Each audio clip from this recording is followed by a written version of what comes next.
Assalamualaikum warahmatullahi wabarakatuh. Waalaikumsalam warahmatullahi wabarakatuh. Alhamdulillah wassalatu wassalamu ala rasulillah Sayyidina wa maulana Muhammad ibn Abdillah wa ala alihi wa ashabihi wa mawalah. Asyhadu an la ilaha illallah wahdahu la syarikalah wa asyhadu anna Muhammadan abduhu wa rasuluhu la nabiyya wa la rasula ba'dah. Rabbi syrah li sadri wa yassir li amri wa hlul 'uqdatam min lisani yafqahu qawli. Subhanaka la ilma lana illa ma 'allamtana innaka antal alimul hakim. Amma ba'd. Bapak Ibu, saudaraku sekalian yang dirahmati Allah Subhanahu wa taala, pertama sekali mari kita panjatkan puji syukur kehadirat Allah Subhanahu wa taala bahwa pada sore hari ini Allah masih melimpahkan nikmatnya kepada kita semua, zahir dan batin, khususnya Islam dan iman. Semoga kita selalu istiqomah dalam berislam dan beriman sampai kita kembali menghadapnya lagi. Amin Allahumma amin.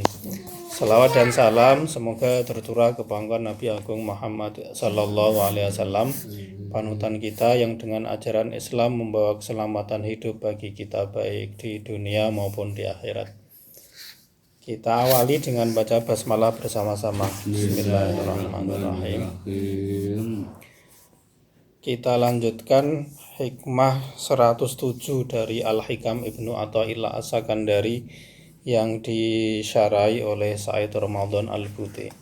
Hikmah ke-107 berbunyi, mata ja'alaka fi dzahiri mumtasilan li amrihi wa razaqaka fil batini al-istislam li qahrihi faqad a'zamal minnata 'alaika. Mata ja'alaka fi dzahiri, saat Allah Subhanahu wa taala menjadikanmu dalam tampilan zahirmu itu mumtasilan li amrihi, mengikuti perintah-perintahnya, wa razaqaka fil batini, dan memberimu anugerah dalam tampilan batinmu, memberi al-istislama li qahrihi, rasa istislam atau kepasrahan terhadap ketetapannya, maka faqad a'zamal minnata 'alaika, maka Allah telah memberikan banyak anugerahnya kepadamu. Jadi saat Allah menjadikan kita, berkenan menjadikan kita dalam tampilan zahir kita sehari-hari, itu kok mengikuti perintah Allah, lalu menganugerahi kita dalam tampilan batin kita, dalam rasa batin kita, menganugerahi kepasrahan terhadap ketetapannya, maka berarti Allah telah memberikan kita banyak anugerah. Jadi Bapak Ibu saudaraku sekalian, seorang muslim apabila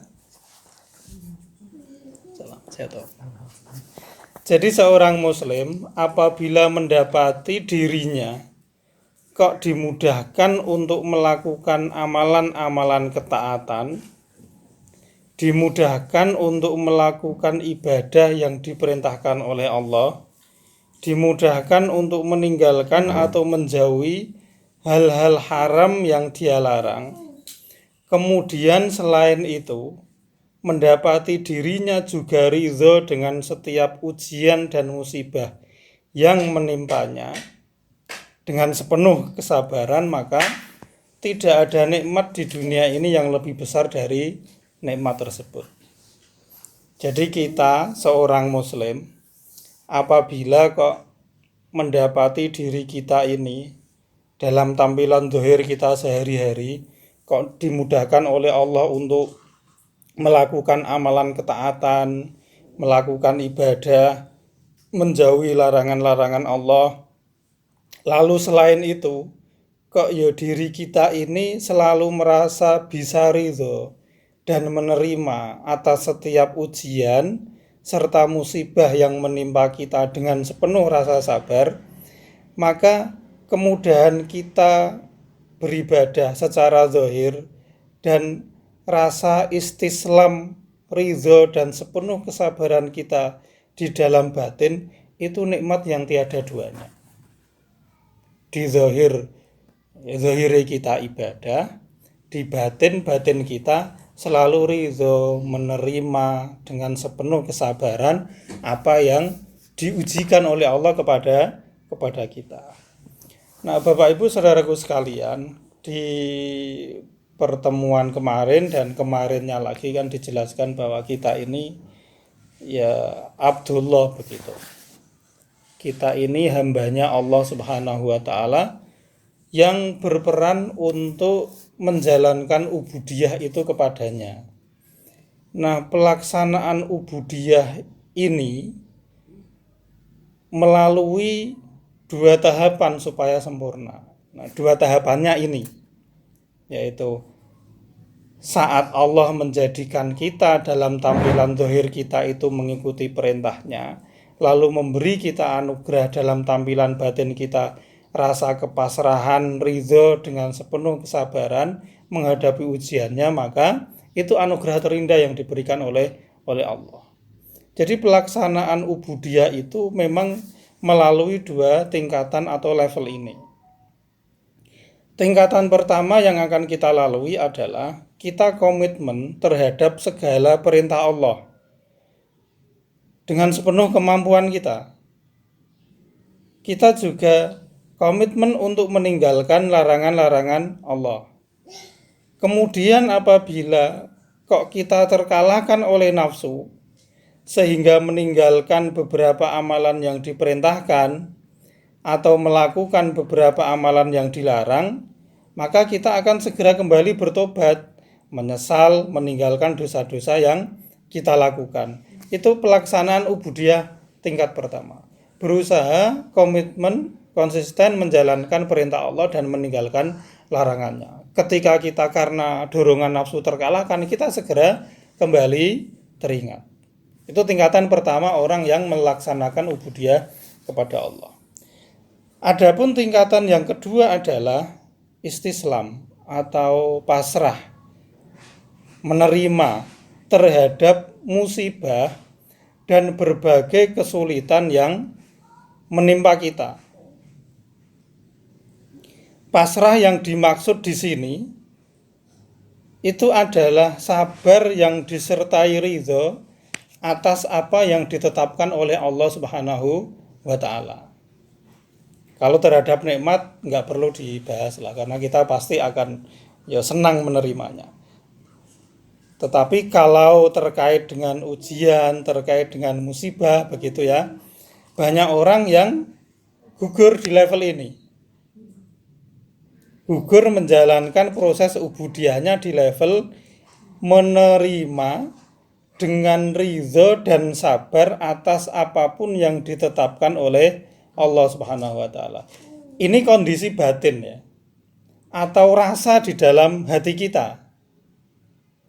Bukan pasrah karena ya wis lah piye meneh aku ya ora iso ngopo-ngopo. Bukan seperti itu. Kalau ya wis lah piye meneh itu bukan masalah hati, tapi keterpaksaan fisik kita untuk menerima sebab kita dipaksa oleh Allah untuk mengakui kemahakuasaannya. Yang dimaksud level kedua dari ubudiyah di sini adalah kepasrahan kita yang membuahkan ridho disertai kesabaran itu memang berasal dari dalam hati kita. Sekali lagi bukan pasrah karena terpaksa, sebab kita tidak dapat menolak apa yang ditakdirkan oleh Allah atas diri kita.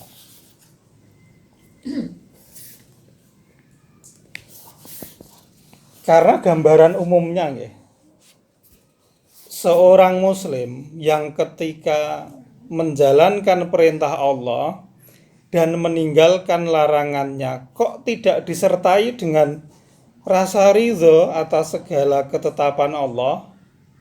Ada orang yang dimudahkan secara zahir dia ibadah, meninggalkan larangannya. Tapi hal itu tidak disertai dengan rasa ridho atas segala ketetapan Allah, atas musibah mungkin yang ditimpakan oleh Allah kepada orang yang secara zahir rajin ibadah seperti itu. Ketika kita rajin melakukan ibadah tapi kok tidak disertai dengan rasa ridho atas segala ketetapan Allah itu, maka kemungkinan diri kita itu, kalau kita tidak seorang munafik yang sebenarnya tujuannya hanya ingin membaguskan citra diri kita di hadapan orang lain dengan berpenampilan islami secara zahir, ya nang masjid, ya rajin pengajian, ya sholat dan seterusnya, dengan menjalankan perintah dan meninggalkan larangan Allah, tetapi akal dan hati kita tidak meyakininya. Kalau tidak orang munafik seperti itu, maka kita adalah orang yang oportunis, yang hanya ingat Allah bila kepentingan kita terpenuhi ketika mengingatnya, dan segera akan menentang, muni-muni, ngeremengi Allah ketika musibah menimpa kita. Jadi gambaran orang yang menjalankan perintah Allah secara zahir tapi tidak disertai dengan rasa ridho terhadap segala ketetapan Allah yang menimpa dirinya di hati, itu kalau enggak orang munafik yang kayak gitu itu, ya orang yang oportunis. Nah, kedua orang seperti ini sama-sama jauh dari ridho Allah Subhanahu wa ta'ala. Karena orang yang munafik sebagaimana di dalam surat An-Nisa ayat 145, Allah mengatakan innal munafiqina fid darkil asfali minan nar. Bahwa orang-orang munafik itu nanti tempatnya di kerak neraka, di tempat yang paling bawah dari neraka. Maka jauh dari ridho Allah. Demikian halnya orang yang oportunis saja, itu jauh dari ridho Allah, karena disebutkan di dalam surat Al-Hajj ayat 11, wa minan nasi may ya'budullaha ala harfin. Di antara manusia itu ada orang yang menyembah Allah itu ya atas dasar kepentingannya. Bahasa Jawanya minggring-minggring, berada di pinggiran saja. Fa'in asobahu khairun itma'an nabi, apabila ibadah yang dia lakukan itu membuahkan kebaikan, nikmat yang banyak, oke, dia senang, dia melanjutkan ibadah itu.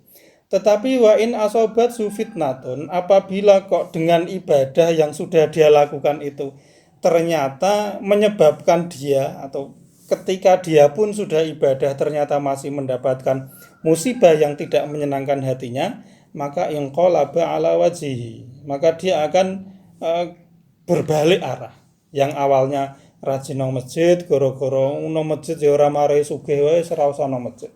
Salat ya ora iku isih ngene wae, ora perlu salat dan seterusnya. Ada orang yang seperti itu. Itu orang oportunis yang jauh dari ridhonya Allah Subhanahu wa taala, karena Allah mengatakan di situ orang yang kayak gitu itu khasirat dunya wal akhirah. Dia di dunia ya rugi, di akhirat juga rugi. Kenapa di dunia dia rugi? Karena mau gremeng kayak apapun gitu, atau mau usaha sebanyak apapun, jatah yang ada atau yang dia miliki di dunia itu ya sesuai dengan yang dituliskan oleh Allah Subhanahu wa ta'ala. Sementara di akhirat dia rugi karena ya dia sudah berpaling dari Allah ketika di dunia. Artinya dunianya juga tidak akan ada tambahan kebaikan karena sudah ditakar oleh Allah. Akhiratnya dia juga tidak mendapatkan apa-apa sebab dia sudah berpaling dari Allah Subhanahu wa ta'ala.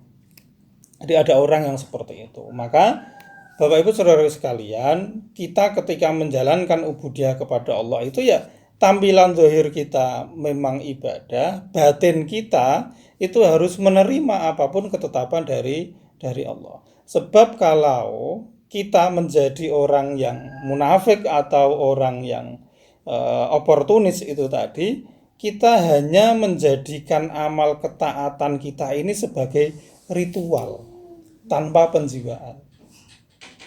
Contohnya sholat ya sholat ya ngono kuwi, wayahe nang masjid ya nang masjid. Nang masjid ya ngono kuwi, tapi tidak membuahkan apapun. Karena hatinya tidak menjiwai itu, hanya sekedar rutinitas, ritual, kebiasaan sehari-hari, umume wong ngene aku ya ngene. nek ora pekewo. Hanya itu saja. Gitu. Sebaliknya, orang muslim yang ridho dan bersabar dengan ketetapan Allah, tapi kok tidak menjalankan perintah dan menjauhi larangan Allah, maka dia orang yang zindik. Jadi harus dua-duanya. Ketika kita hanya secara zahir saja, ya kita itu munafik atau kita itu orang oportunis. Kalau cuma hati kita yang legowo menerima apa yang menimpa kita, tapi secara zahir kita tidak menjalankan ibadah kepada Allah, itu kita orang yang zindik. Orang yang seperti itu dianggap orang yang berdusta atas nama Allah Subhanahu wa taala. Gurapos-apos tok dia. Rasa penerimaannya terhadap apa yang menimpa dia itu hanya apos-apos saja. Sebab apa?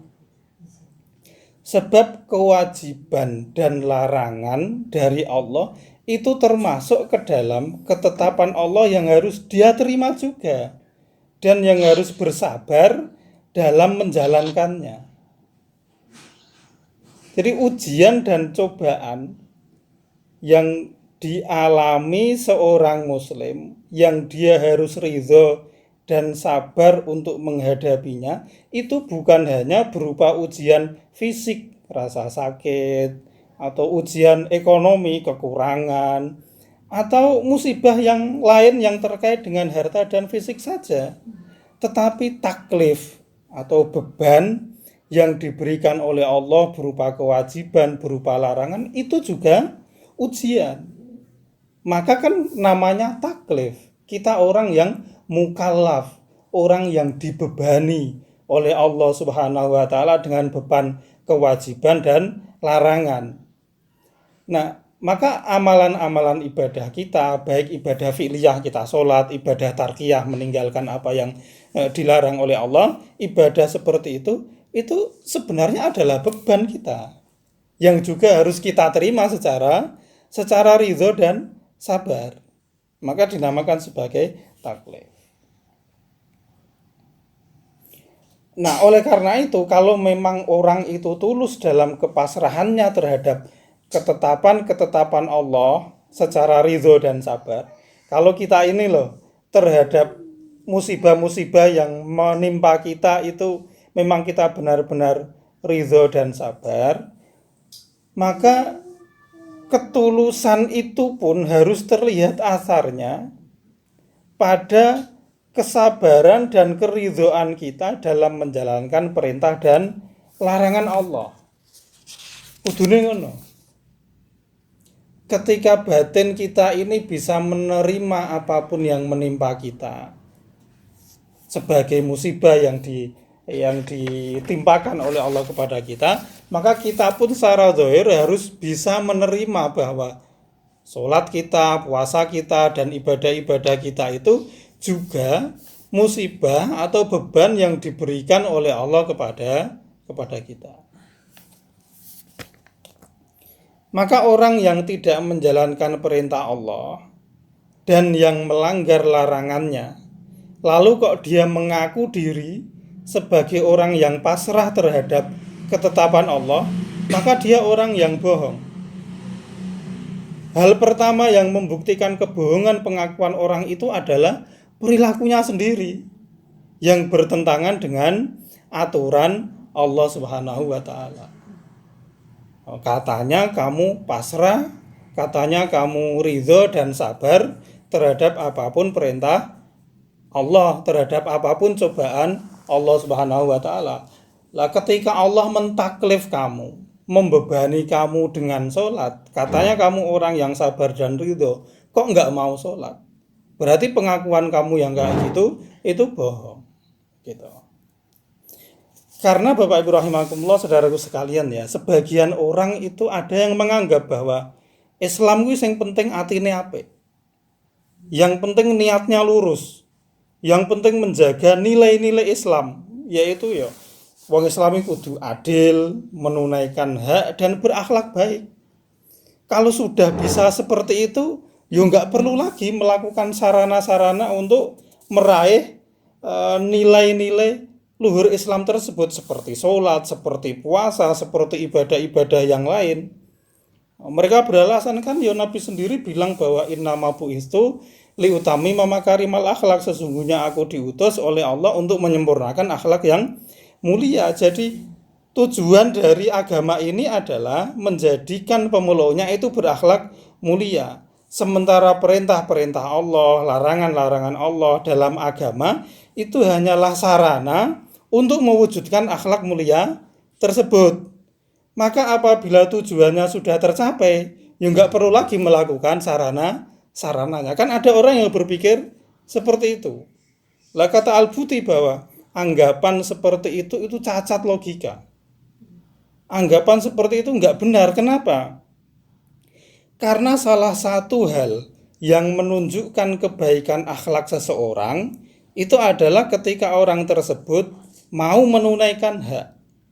Dan hak yang paling prioritas untuk kita tunaikan itu adalah haknya Allah Subhanahu wa ta'ala. Maka orang yang benar-benar berakhlak mulia, akhlaknya ini pasti akan mendorongnya untuk menunaikan hak, dan salah satu yang terpenting adalah haknya Allah Subhanahu wa ta'ala. Ketika dia beralasan bahwa yang penting kan baik loh. Baikmu itu wujudnya apa? Wong diperintah Allah kamu tidak mau menjalankan. Itu kan ya cacat berpikir bagi orang yang kayak gitu. Maka di akhir itu Al-Buti mengatakan bahwa sangat aneh orang yang mendengar, yang membaca ketetapan Allah, inna sholata kanat alal mu'minina kitaban mawquta, di dalam surat An-Nisa ayat 103, bahwa sesungguhnya sholat itu merupakan kewajiban bagi setiap orang yang beriman, kewajiban yang sudah ditentukan waktunya. Aneh orang yang mendengar seperti itu, yang membaca seperti itu, tapi dia berpaling dari ketetapan ini, lalu menganggap dirinya berakhlak mulia. Loh, bagaimana ceritanya? Ini kita bicaranya konteksnya adalah ubudiyah, kita ini hamba, lalu Tuhan kita adalah Allah. Bagaimana ceritanya seorang budak yang tidak mau menjalankan perintah tuannya, kok budak itu mengklaim diri sebagai hamba yang berakhlak baik kepada tuannya? Itu ketemu pirang perkara. Seorang hamba tidak mau menjalankan perintah tuannya, tapi dia ngomong-ngomong kalau saya ini orang yang baik terhadap tuan saya. Hanya gara-gara dia telah menunaikan hak-hak orang lain. Sementara hak dari tuannya sendiri tidak ditunaikan, tidak dilaksanakan. Kan ya nggak masuk budak yang seperti itu. Nah, oleh karena itu ya Bapak Ibu Saudara sekalian, dalam rangka ubudiyah kita kepada Allah Subhanahu wa ta'ala ini, zahir dan batin kita itu harus sesuai dengan hikmah ke-107 ini. Bahwa zahir kita memang ya secara kasat mata kita ini ibadah, rajin ibadah dan meninggalkan larangannya. Ketika kita pun karena nafsu terkalahkan oleh dorongan nafsu, kita melakukan hal yang tidak baik, kita segera sadar diri untuk mengawali kebaikan kembali. Lalu di sisi yang lain, sebagai seorang hamba, hati kita ini harus selalu nerimo, harus selalu legowo, harus selalu ridho dengan sepenuh kesabaran ketika Allah berkehendak untuk menimpakan sesuatu yang tidak menyenangkan kepada kita. Termasuk ibadah, itu kan sesuatu yang ya sebenarnya berat. Sebenarnya ya itu sebagai beban. Tapi karena kita sadar diri kita sebagai hamba, ya harus kita laksanakan. Ya, saya kira itu inti dari hikmah ke-107. Semoga ini bisa semakin mengoreksi dan memperbaiki diri kita dalam rangka menjalankan proses ubudiyah kita kepada Allah Subhanahu wa ta'ala. Mohon maaf apabila ada salah dan kurangnya. Wassalamualaikum warahmatullahi wabarakatuh. Waalaikumsalam warahmatullahi wabarakatuh.